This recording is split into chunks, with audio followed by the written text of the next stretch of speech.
Ça fait plusieurs jours que je me suis rappelée de ma toute première expérience avec le somatic experiencing.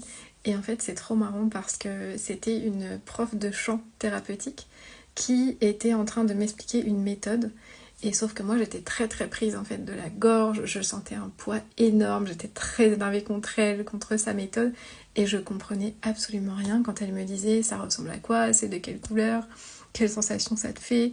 Et ça me rajoutait un stress énorme en fait. J'avais qu'une envie, c'est de lui dire mais tu comprends pas, ma colère est tellement grande que je m'en fous d'imaginer que ça fait comme une corde à l'intérieur. Et en fait, j'étais à un niveau de saturation que j'avais peur d'exploser. Et j'ai souvent ça en séance en fait avec des gens qui me disent je vais essayer mais j'y crois pas trop. Parce qu'en fait, la colère est tellement grande qu'utiliser des outils avec l'imagination, ça paraît ridicule.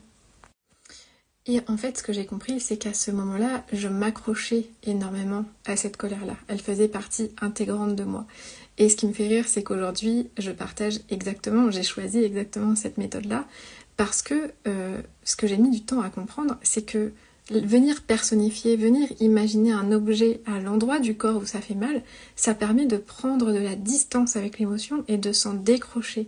Et c'est là qu'on remarque qu'il y a vraiment une addiction en fait à l'émotion, au ressenti, qui est comme collé en nous et qui nous provoque quelque chose de très intense.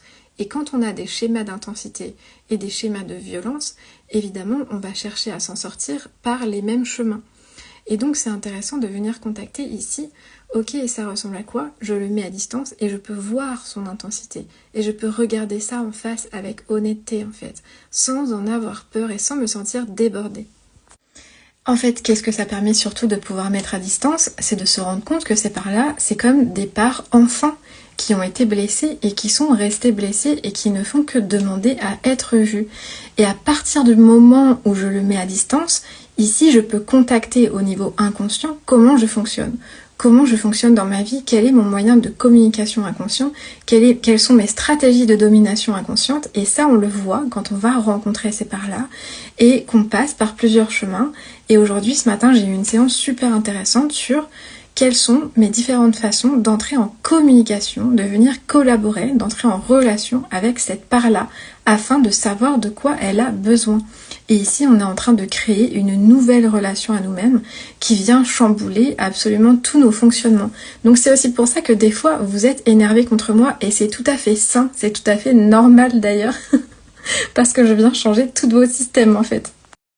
Et c'est exactement là qu'on se rend compte. Je vais pas m'en sortir avec ces stories. Je vais pas m'en sortir avec ces stories, ça fait 3 fois que je recommence. En tout cas, tout ça pour dire que... Mais attends, mais ça zoome à fond, c'est pas possible.